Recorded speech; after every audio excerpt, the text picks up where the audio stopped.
Good evening, Internet. I am Matt Buyak, and in this video, we're going to spice up our code from last video with a little bit of C++. So in the last video, we took a look at Project Euler problem number 11, which, as you'll recall, asked us to find the 4 adjacent numbers in a grid such that their product is maximized. And the numbers can be adjacent either horizontally, vertically, or diagonally. And the approach that we used to solve this problem using just a simple C program is very common to many Project Euler problems. So in particular, you have some kind of state space, you have some kind of metric that you're trying to optimize, and you're just going to search over every state in the space, calculate your metric, and find the state that maximizes or maybe minimizes your metric. So in this case, you have the 400 elements of this array, and you're trying to find the particular element in combination with some direction such that the product is maximized. So the state space is the elements and the directions. The metric is the product. And so we want to, if we can, generalize that so that we can use some bit of this solution for other problems as well. And so let's get into looking at the code here. Now, I think we're going to do this in 2 steps. And first, we're going to adapt our problem here to use a class that's specifically designed to make this approach easier. And then we're going to take that class and generalize it by making it a template class. So in trying to figure out what this class should do, what kinds of data structures it should contain, it's always good to start by looking at what we need the class to do. And so one approach to that is to just start using it and see what you need. So we can say, superlatives, super, and then we're gonna, down here where we're currently doing this stuff, we might say, super dot add state, and say, let's see, like x, y, dx, dy, and cur score. And then we won't need this code anymore. And then at the end, instead of saying best score here, we'll just say super dot max value. Let's say max val. Now, the nice thing about this approach is that we can also get information about the state where we found our solution. So we didn't need that information for this problem, but for some problems we will. And so this lets us do something like, best location equals %d, and then best direction equals %d equals %d. And then we might do super dot x, super dot y, super dot dx, super dot dy. But as I'm writing this, you might be thinking to yourself, now wait a minute, how are we going to generalize this to work for other problems also? We're adding all these specific members or methods rather to get specific pieces of the state. That doesn't seem like the right approach. And so what we're going to do is create a data structure that just holds the state. And so then what we might do is something like super dot max state dot x, super dot max state. In fact, actually, we can.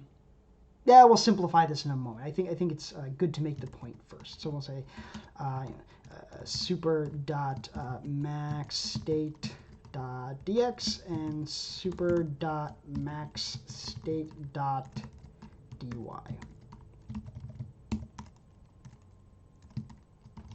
Okay. And so now we're still getting access to all the same pieces of state, but there's just one function that returns some kind of object that holds our state. And that means that we also want to do the same thing here. Instead of passing each of these as individual arguments, we want to do something like problem 11 state, and then it's going to contain these things here. If you're not familiar with this syntax, it's just saying we're going to create one of these, and these are the initializers here is x, y, dx, and dy. Now I'm gonna spoil something a little bit here by adding the struct keyword in front here, and that's because this problem 11 state I'm just going to declare as a struct up here. So we'll say problem 11 state, and with x, y, dx, and dy. So I don't believe the struct has come up in my series yet. In the old days of when C ruled the world, the struct was how you aggregated data like this. The struct still exists, but it has a very different form than it used to, in that basically anything you can do with a class, you can do with a struct. The only difference is that struct has the default access modifier is public rather than private. And so so if I wanted to do class, and then I did public, these two are exactly equivalent to my understanding. And then vice versa, we would have these two are also exactly equivalent. But usually when I use a structure, I'm kind of using it in the old school C sense of indicating that this is just plain old data. There's no code attached to this. It's just a way of sticking a bunch of data together into one object. Okay, so now we have our state structure. We know how we want to use our superlatives class. So now we can go ahead and fill out the rest of the design. So if we say superlatives, and we're going to need a constructor here. For now, we're not sure what's going to be in there. We'll just leave that blank. We're going to need a method for adding state. You saw that I was using that down below there. So we'll say add state. And we'll say problem 11 state, and val. We also need a way of getting the best state and the best value. So we'll say uint32t max val. I believe that's what I used down here. Yeah, max val and max state. Okay. All right. And I'll explain this const in just a moment here. So then we'll say const struct. This is not strictly required. This is a habit left over from standard C, where you actually had to put the keyword struct before every struct that you were going to use. I still have that habit. It's not required anymore. You don't have to do it. It's fine. But anyway, so we'll say construct max state, construct problem 11 state reference max state. All right, so what is this here? There are a couple of new bits of syntax that I've used. The first is this const keyword. That's come up in other contexts, but not like this. And this is just indicating that this function is not going to change the members of the class. That is, it's just getting something, getting the score out of the class. It's not going to change the score. It's just reporting it back to us. Okay, and so then we might say, oh, excuse me, I've forgotten to add our. Speaking of access modifiers, public.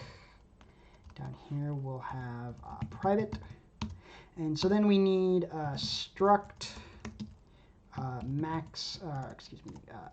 problem 11 state max state and uint32t max val. Oh, and I also wanted to briefly mention this here is indicating that this is a reference. In particular, this is a constant reference, which is a way of exposing members of the class to code outside of the class, but limiting it so that that code can't change that member.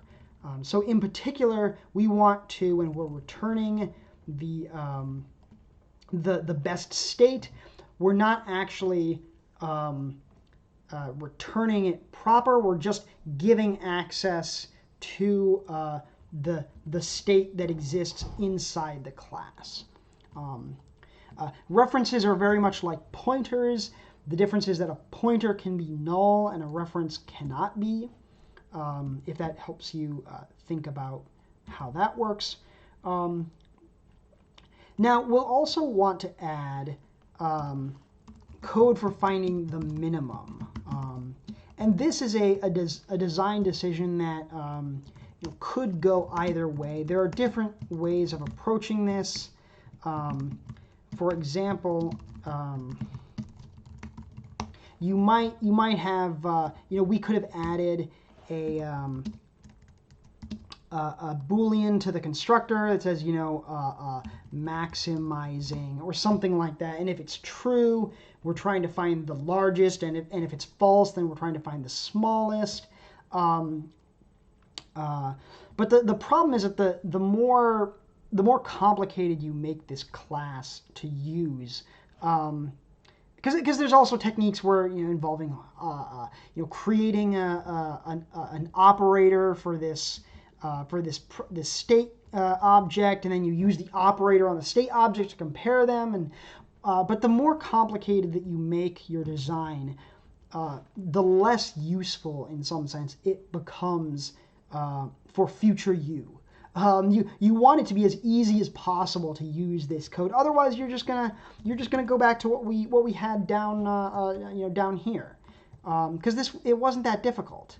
The only way this code buys us anything is if it's trivial to use. And so I've decided to put both the maximum and minimum, and that's why I'm calling this superlatives rather than like greatest or something like that, or like find best or find greatest or whatever.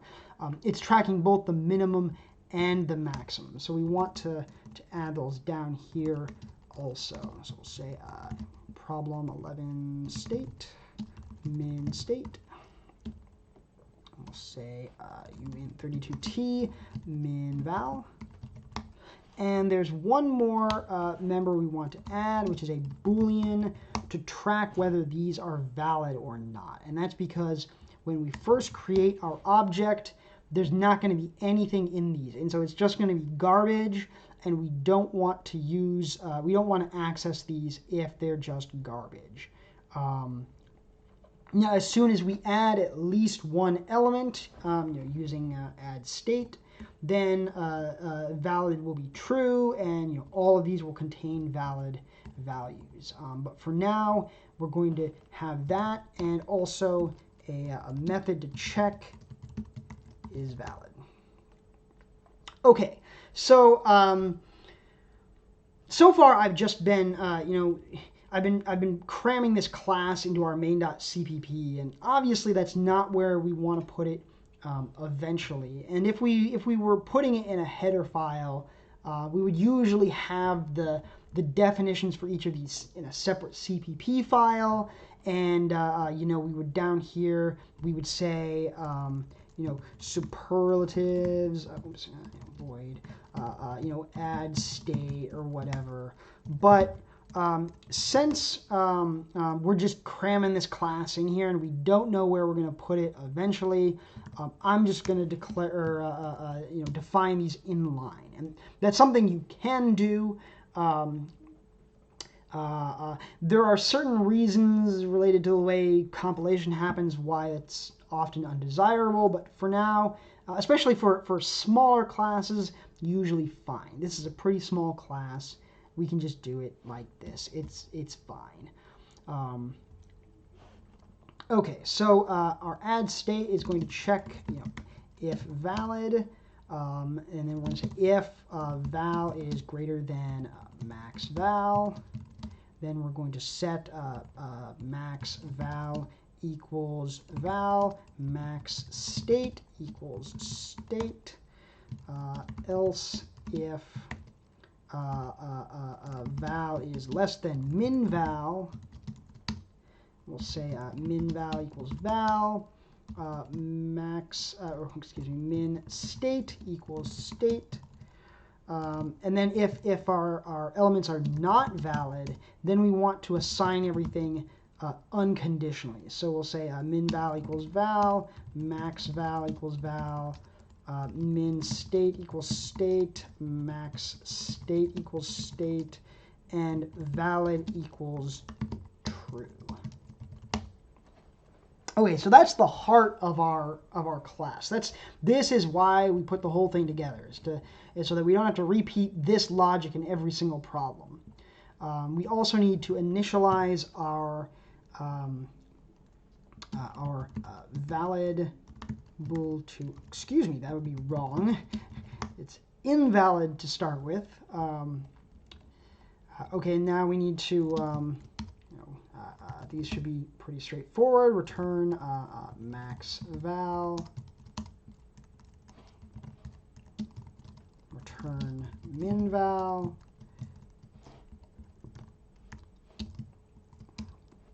return max state, return min state, and this should be const also, return valid. Now note that we're not checking valid in each of these. So if the caller doesn't check is valid before calling into these, they might be in for a bad time. But yeah, that's the caller is going to have much more context as to whether, often they'll know based on the structure of their code that in certain places in the code it's guaranteed to be valid, and so calling, making that check every time is not necessary, and the caller is going to know more about that than we are. Okay, so I think that should be just about everything. I believe this should all compile. We do not need best score here. That's now taken care of.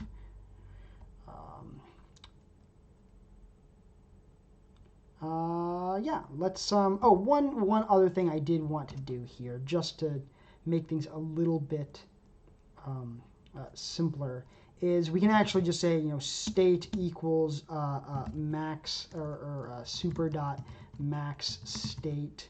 We'll say struct problem 11 state state equals that.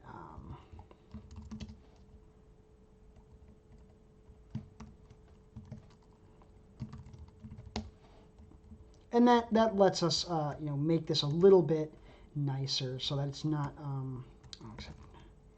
help if I replace super with state. Okay, so now this code isn't quite as verbose as it was previously. So that's, and this is actually one of my preferred uses for references is, take verbose code and make it a little bit cleaner, because it's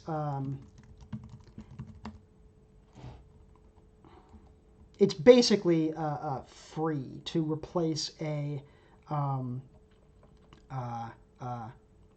some complicated expression with a reference, and in fact it often will be more efficient to use a reference. Okay.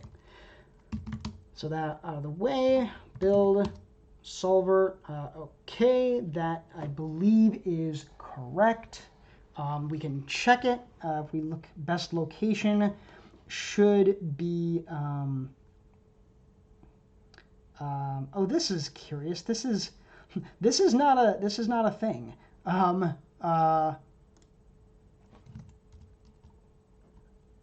Oh, I'm printing out the same. Okay, there we go. I was wondering, I was like, that's the right answer, but that is not a move in this game here. There we go. Okay. Now everything should line up. So if we check 315, so we have 0, 1, 2, 3, and then starting from the bottom, we have 19, 18, 17, 16, 15, and we're going up and to the right. So if we pull up our calculator, then we've got 87 times 97 times 94 times 89, 70,600,000, etc. That matches. Okay, great. We have the right answer. Our state tracking looks like it's working correctly. Everything is fine. So now we want to look at how we can take our class here and generalize it to make it useful outside of this specific problem. And the way we're going to do that is with a template class. So a template class is just like a regular class, except it has some piece of information about it left unspecified. And in particular, it's either a type or an integer value is left unspecified.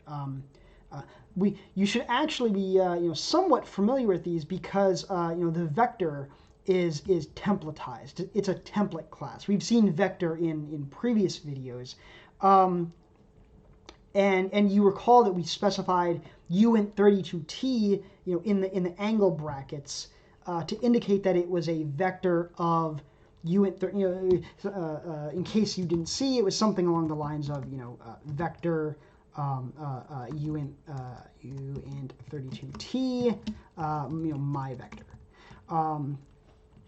And so this was vector had the contained type was unspecified, and by providing it, now you can compile an instance of vector using uint32s as that type.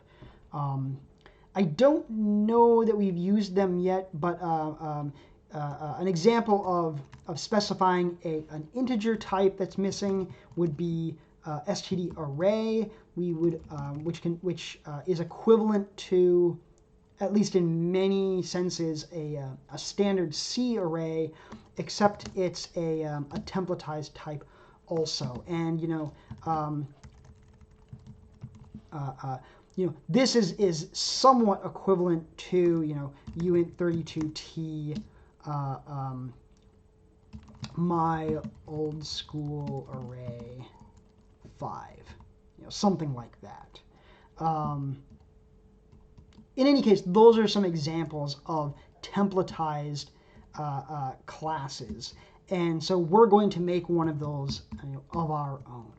And in particular, the two pieces of information that we're going to leave unspecified are the state type and the score type. And the way we do that is by saying template type name, and we'll just call it state type, and type name val type. All right, and now it's just a matter of doing a find and replace from problem 11 state to, excuse me, we will also have to replace the struct, so we'll say struct problem 11 state is going to be state type. So we'll have yes, yes, yes, yes, yes, and not those. Okay, and then we need to replace the val type. It might be easier. I think there are just a few places that we actually use that, so we'll just say val type, and I guess we'll do it this way. All right.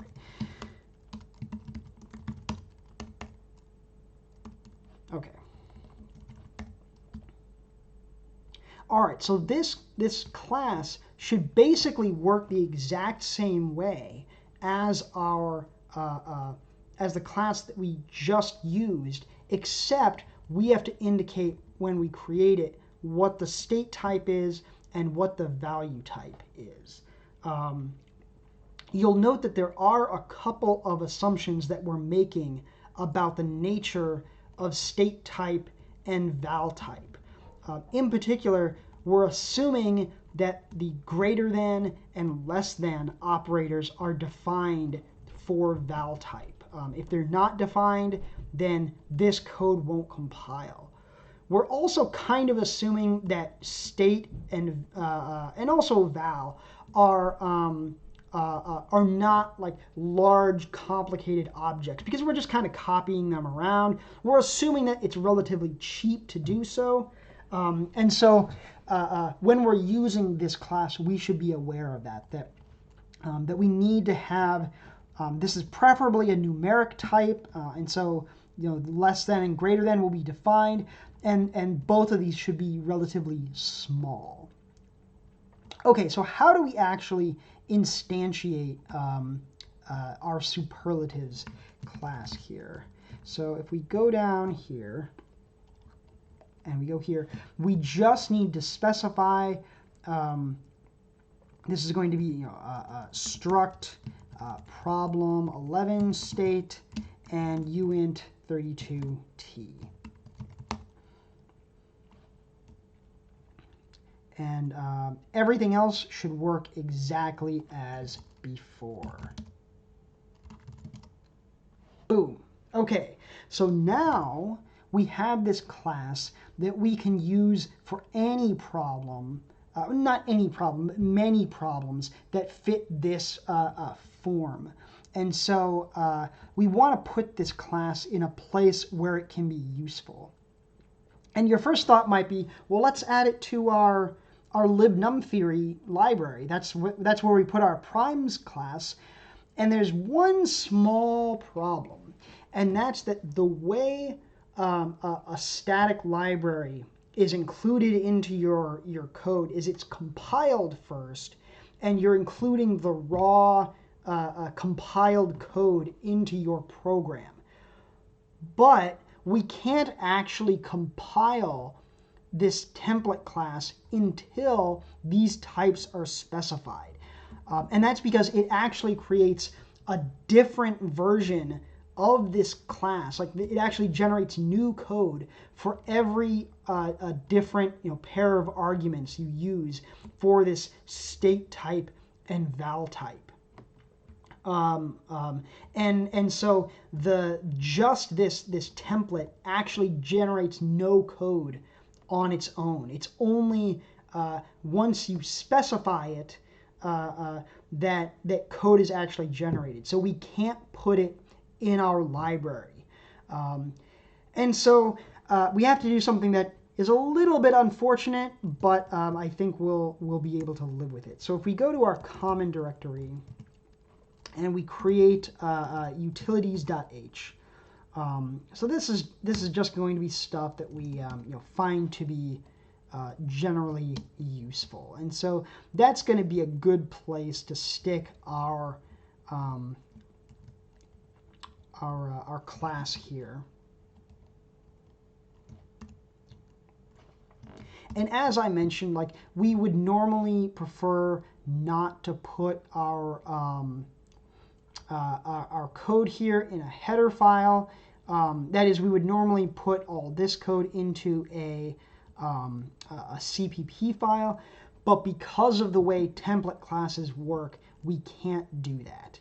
And so this will be an adequate solution for now. We will need to include utilities.h. And you can see that still gives the correct answer. Just in case you don't believe me, I don't know that we've actually checked it yet this video. We can go here and see that, in fact, that does match our result. Okay, so that wraps it up for this video. In the next video, we'll be moving on to problem number 12.